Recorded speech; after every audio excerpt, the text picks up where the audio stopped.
নমস্কাৰ সকলোকে। বহুত বেছি গৰম পৰিছে, একদম গৰমত ভিতৰত সোমাই থাকি অৱস্থা বেয়া হৈ গৈছে। বাদ দিয়ক বাৰু সেইটো কথা, গৰমতো উঠিবই আৰু তাৰপিছতো মাজে মাজেতো নিজৰ কামখিনি কৰিবই লাগিব। আৰু আজি মই আপোনালোকক দেখুৱাবলৈ লৈছোঁ একদম ধুনীয়া এযোৰ কাপোৰ। আৰু কাপোৰযোৰ আচলতে মই নিজে এম্ব্ৰইডাৰী কৰি আছিলোঁ। যিসকলে মোৰ নিয়মীয়া ভিডিঅ' চাই থাকে তেওঁলোকে গম পাইছে এই কাপোৰযোৰ মই কৰাৰ পিছত বহুত দিন হ'ল, 2 মাহমান হ'ল। আৰু বোলো কাপোৰযোৰ আপোনালোকক এবাৰ দেখাওঁ আৰু কেনেকুৱা লাগিছে ক'ব। এইখন হৈছে মেখেলাখন, এখন মেখেলা দেই, অকণ পিছলৈ আহি লৈছোঁ। এখন মেখেলা এনেকৈ একদম মানে আঁঠুৰ ওপৰলৈকে ফুল আছেই, কাৰণ এইটো আঁঠু সমানতে পৰিছে দেই, ওপৰলৈকে বুলি নহয়।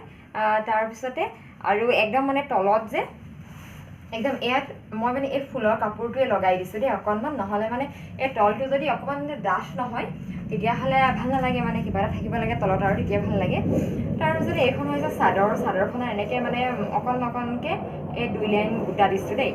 তাৰপিছতে এতিয়া মই এখন পিন্ধি দেখাওঁ, মাজৰখিনি নাই দিয়া, চাই লওঁ প্ৰথমতে, যদি বেয়া লাগে মানে খালী লাগিলে দি দিব পাৰোঁ, কিন্তু নাই লগাচোন, এতিয়া ঠিকেই লাগিছে সেইকাৰণে নিদিলোঁ বাৰু। এইযোৰ হৈছে কাপোৰযোৰ, ভালকৈ পিন্ধিলে ভাল লাগিব আৰু মই মানে এতিয়া একদম যেনেকৈ পিন্ধিছোঁ আৰু